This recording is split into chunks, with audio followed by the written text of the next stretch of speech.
Hello and welcome to this week's ITPM Flash. My name's Ed Shek and this week I'm talking about the oil complex, how I've positioned this trade in my portfolio, and to outline more interestingly, with the prevailing fundamentals and technicals that we have, how an energy trade might be positioned in a variety of ways for a variety of reasons in any portfolio. Now, Ben succinctly covered some of these oil and gasoline drivers last week and outlined that several factors do in fact seem to be aligning. So I'll give a quick recap. We know that gasoline and oil have risen 15 and 10% respectively over the last month, and we know that the XLE has been the best performing sector.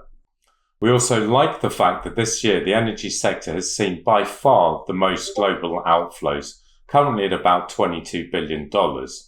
And recently, speculator positions are starting to increase on the long side again.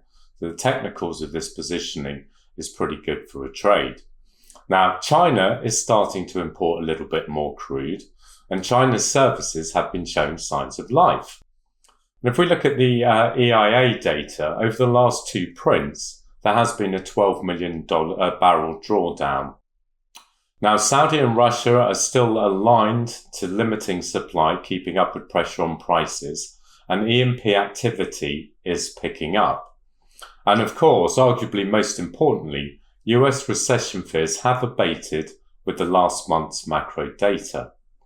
So the recent increasingly supportive fundamentals and technicals in the underlying commodities markets have led me to take the following position.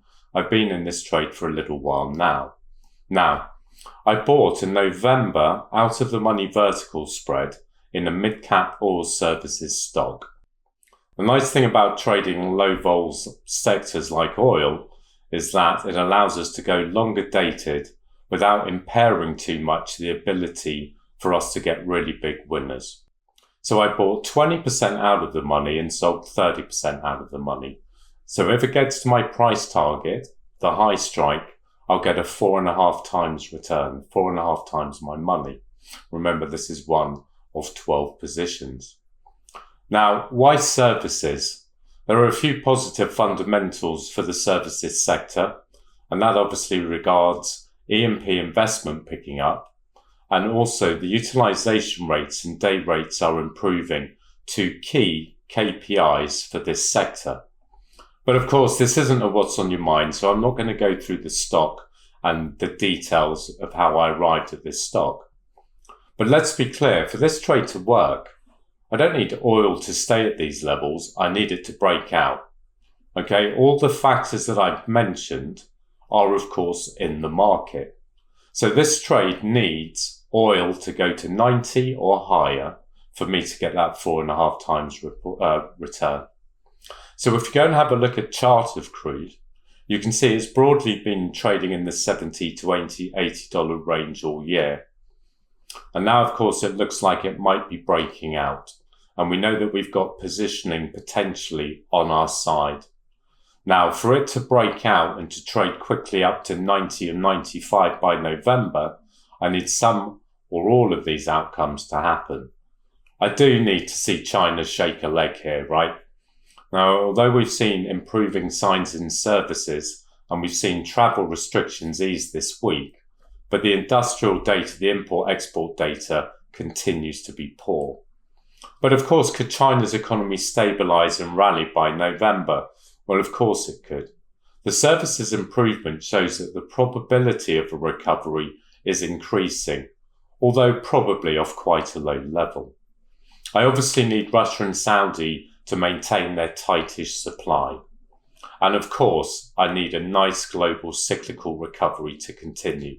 Steady, but not too hot. I only need a moderate shift in the supply-demand dynamic to change favourably. And in the oil market, you don't need a huge supply-demand imbalance for the actual underlying price to move. And of course, as the oil price rallies, then any underweights and funds that have been selling oil stocks all year may get puffed back in.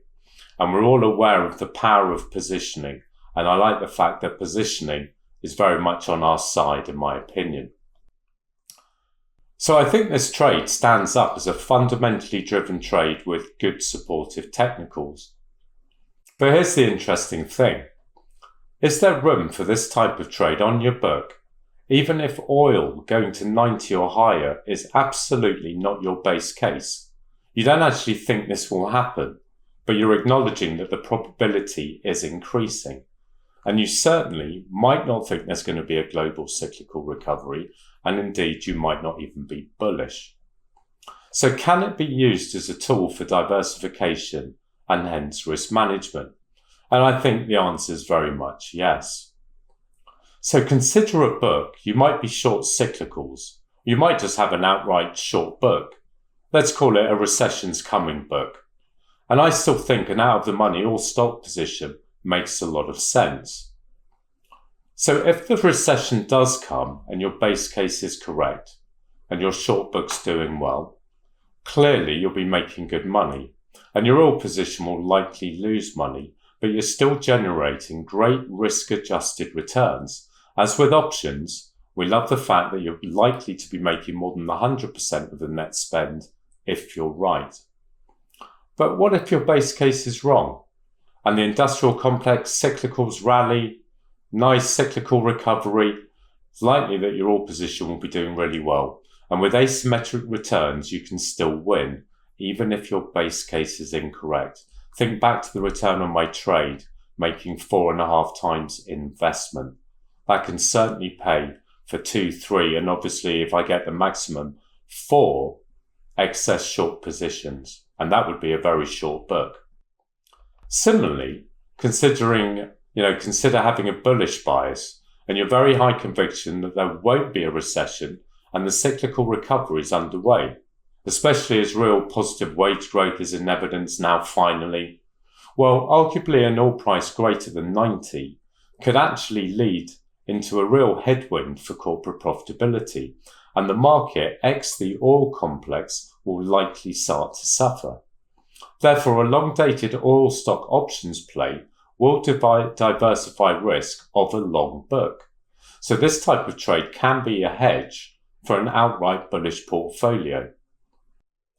This type of trade could also diversify some rates risk, interest rates risk, if you think that materially higher energy prices will actually alter the course of falling inflation. Remember, a material amount of the CPI decline over the last year has been in energy. So a continuation of the recent energy rally will certainly, at best, reduce the possibility of an interest rate cut and at worst put upward pressure on rates. So in conclusion, a longer dated out of the money oil stock options play could be a standalone trade, a long hedge covering a short bias, a hedge for an outright long book, and a hedge for rates risk. And the easiest way to decide is just look at your portfolio and ask yourself, even though I don't think it will, if oil breaks out and races to 95, how's my book going to do? Right? How does my portfolio look? And then consider an energy stock options trade that might well limit the downside of your portfolio if your base case is wrong. And this also highlights why we prefer trading an options portfolio here at ITPM. We can leverage our returns, not our capital. And this means potentially winning, even if our base case turns out to be incorrect. So focus on risk-adjusted returns and remember that by the time they wheel out the guys on Bloomberg TV, who have had an oil price target of 100 for the last forever, you know it's getting late in the trade.